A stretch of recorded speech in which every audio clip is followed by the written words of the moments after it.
Hey everyone, Pastor Tim here. Welcome to the worship of Community of Grace Lutheran Church, coming to you from Peoria, Arizona. Glad to have you joining us on Facebook, on YouTube. And many of you know, back in December, my wife and I went in and she had a scan done. And about 30 minutes after that scan was done, we got a call to go see the doctor. And we needed to get in to see her right away and found out that Jan had cancer. And when you get news like that, it rocks you. And I know for Jan, one of the questions was, what in the world is my body doing? Why isn't it doing what it's supposed to do? And it doesn't matter whether it's cancer or COVID or a cold. Sometimes our bodies just don't do what we want them to do. And so today, as we continue our series on how do I get my life back, we're going to talk about our bodies. And what do we do when our bodies go through crisis? And rather than me preaching today, I've asked a special friend of ours to join us. Some of you longtime Gracers will remember Duon Blue, or as I like to say, Duon Sung Blue. Anybody? Neil Diamond? Duon was our drummer when we started this church. And then Duon got some bad news about his body that he's been living with ever since that time. And so let's all, round of applause for Duon. This is Duon Blue. Duon, we're so glad to have you. Thank you, first of all, for being here. Thank you for having me. Yeah. And so I know that there were a number of physical things that you were experiencing back, a long time ago now. Mm-hmm. But there was it in your back where you were having issues? Where was it that you first noticed that there was something wrong and you needed to get it and get checked? No, you're right. You're right head on. It was in my back. I was undergoing some treatments for some bulging disc, which led to some nerve problems. And during that process, had an MRI. And in that MRI, something came back called a plasmacytoma, which is a tumor in the sacrum. And the doctor that was treating me at the time, I'll never forget this day, he just put me in his office, sat me down in a chair, patted me on the head and shoulders, says, you have multiple myeloma, there's nothing I can do. I'm not even going to try to touch you from this point going forward. Run, do not walk to the Mayo Clinic. Wow. That'll shake you up. Oh, yeah. Very, very unexpected. Yeah. And I remember going through this process a little bit with you, and there came a point when you just said, I can't even sit and play drums anymore. It's too painful. Correct. And so once you got to the Mayo Clinic, what was the news? What was the prognosis at that time? This was 2008 or thereabouts, right? Right. September 2008. Just the fact that I got to the Mayo Clinic was a blessing and another whole story in itself, but God. But once I got there, I was blessed to see and be assigned to one of the foremost hematologists in the world, Dr. Rafael Fonseca. And the man is very forward. He says, look, if we don't do anything, you have about 1.5 years to live. He says, with treatment, maybe 10 years. Mm-hmm. And that was in 2008. Right. And so here you are. You're 4 years at least past your due-by date, right? Yeah. So I want to talk a little bit about how you have navigated this. And this is a story certainly of faith, but it's also really a story of humanity and the challenges that we face in life. I don't think we want to gloss over just the difficulty that you've been through as well, because it makes the story of God's faithfulness all the more amazing. So you have been living with this cancer since 2008. Give us a little sense of what life is like for Duon every day living with this form of cancer. Well, with this form of cancer specifically, every day consists of chemotherapy. Okay, so you have chemo every day? Every day. Is that in form of a pill or infusion? It has now progressed to the form of a pill. Okay. Specifically, it's 21 days on, and then you give your body 7 days off to kind of chill, then 21 on, 7 off, et cetera, et cetera. For the rest of your life? For the rest of my life. Okay. Chemo every day, which of course deals with the side effects of the, dealing with that chemo every day. But the good news is that it's working. It's controlling. Mm-hmm. Again, there's no cure, but it's controlling my multiple myeloma that keeps me as what you see, able to function day to day.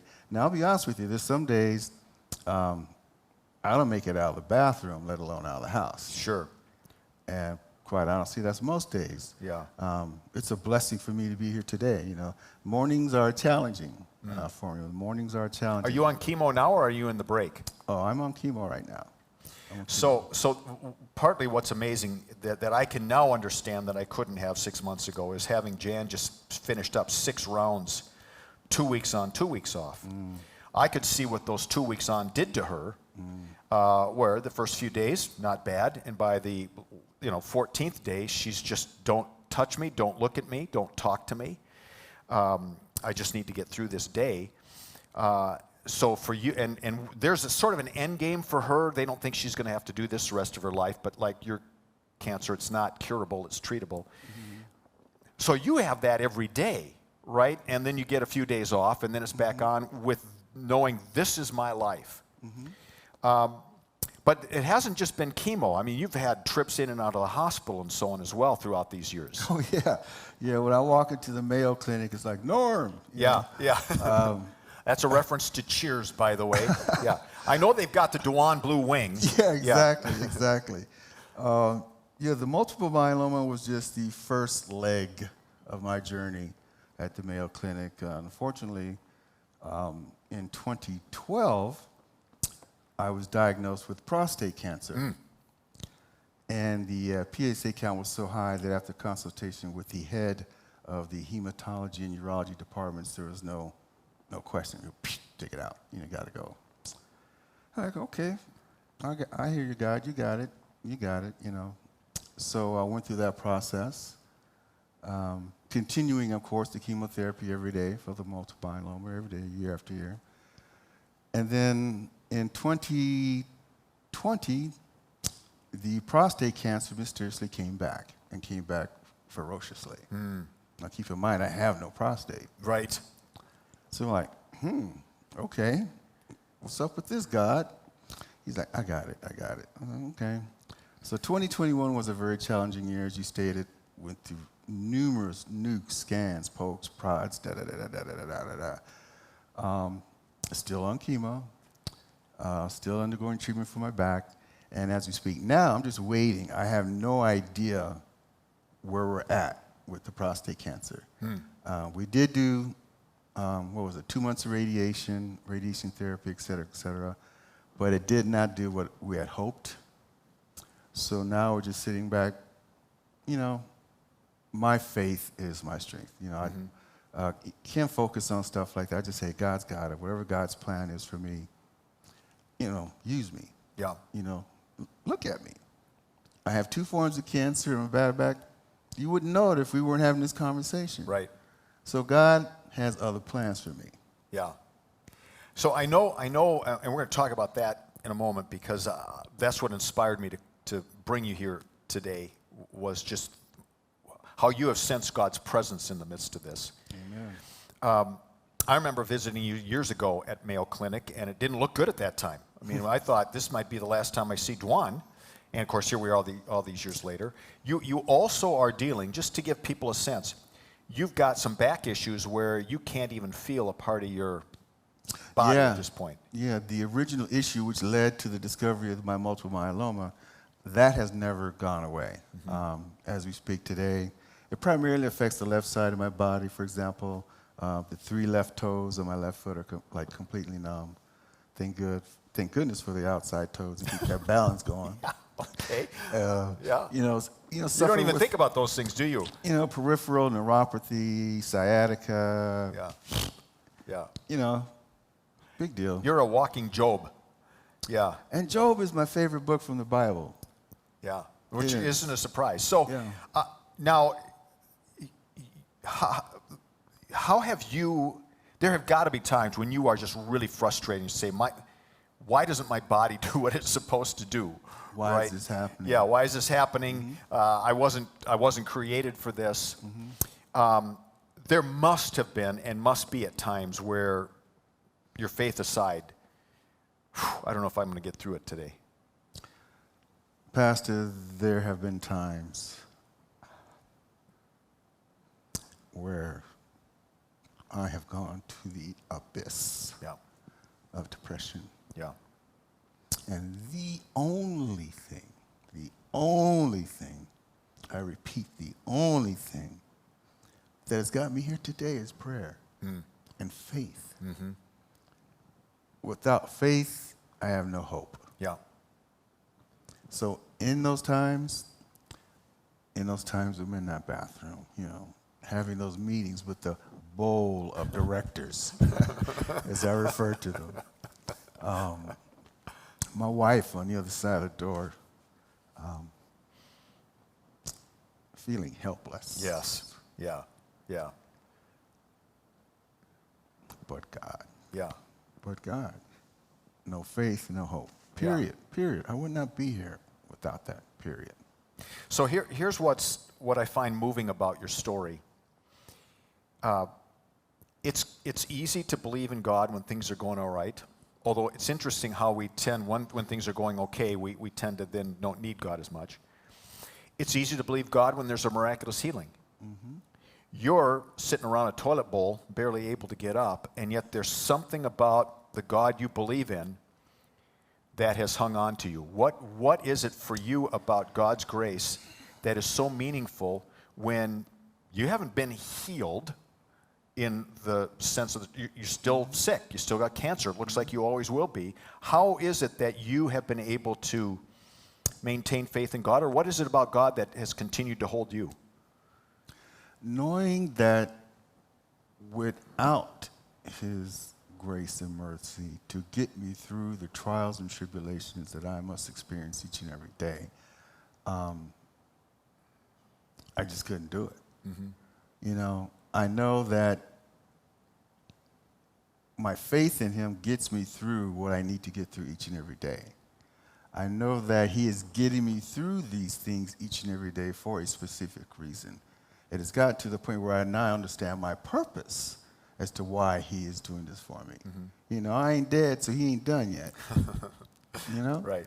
And it is my purpose to let you, the community of grace, everyone in the world, faith. Bottom line is faith. If you do not have faith, you have no hope. Yeah. And you have got to keep the faith. A strong foundation, I'm talking about on the rock, faith. Mm-hmm.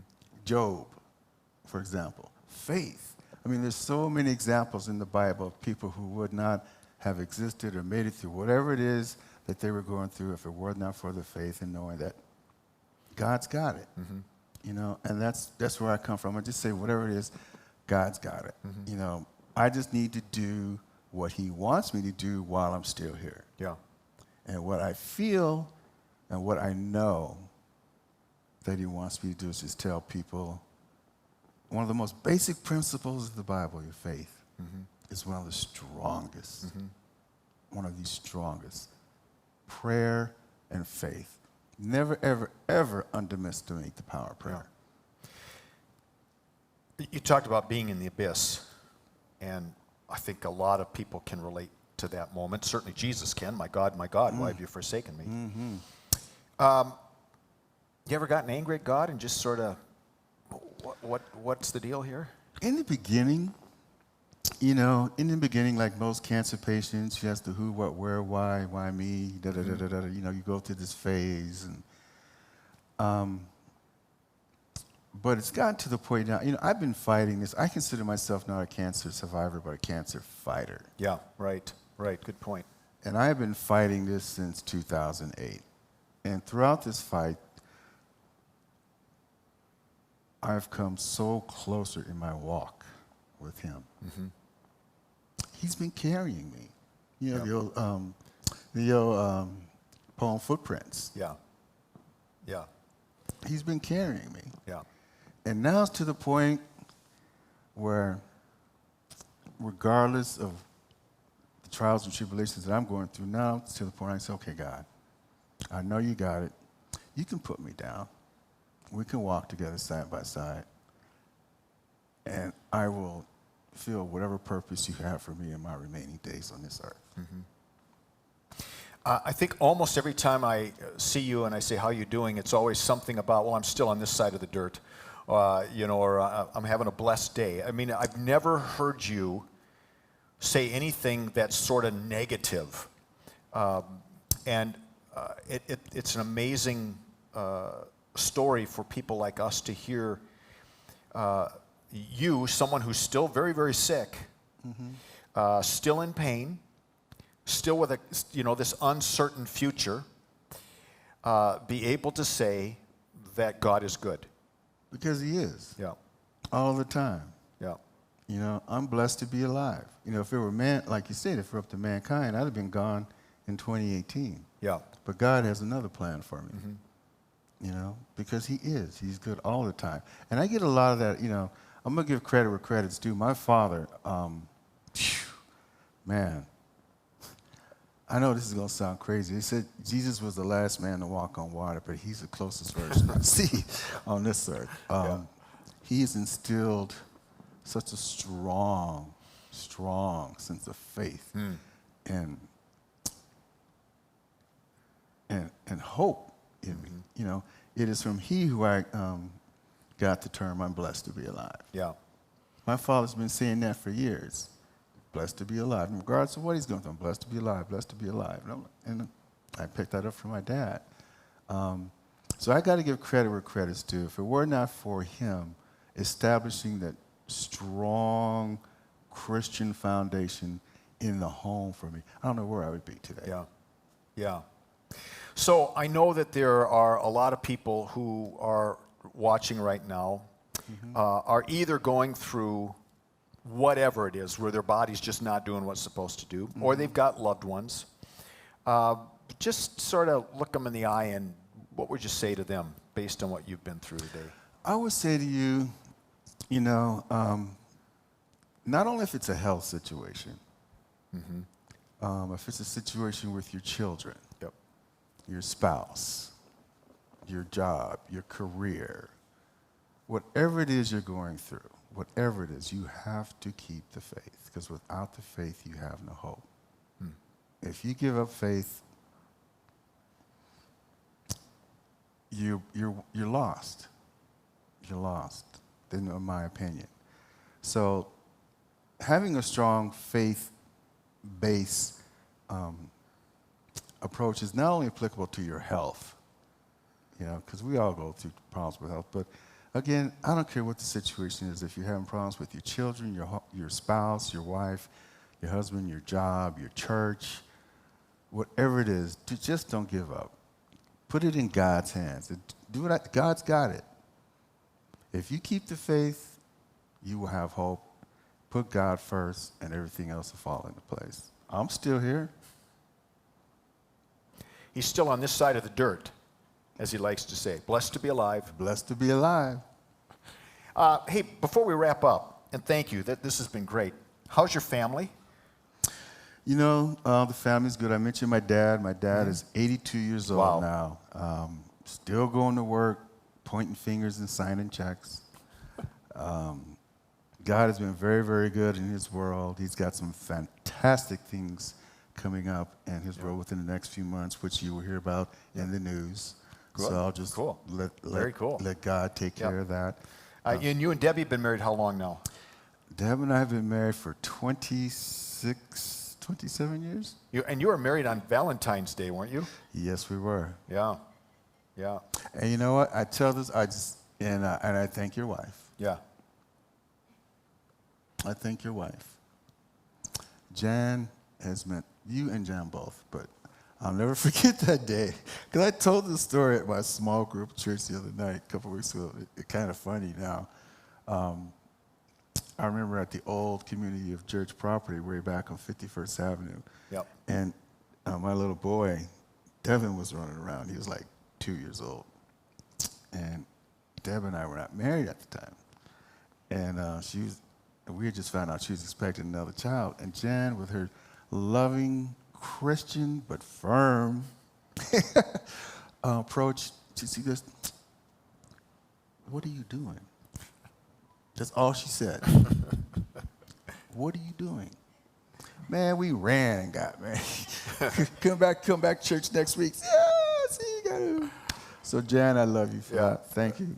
Well, and she knew, of course, that the two of you just deeply loved each other, right? Yes. So, and here you are all these years later. Make it official. Here we are, my baby is 26 years old and carrying an AR-15 on her hip. So, How many grandkids do you have? We are so blessed. We have now 6 grandchildren. Wow. The youngest is just turned 3 years old. Yes. Wow. All five of them are here and 1 in California. A straight up little California girl. 4 years old, still hasn't worn shoes. Yeah. Duon, thank you. Thank you. It's been good to have you, my friend. It's been a blessing for me to be here. Thank you for inviting me. Round of applause for our friend Duon Blue.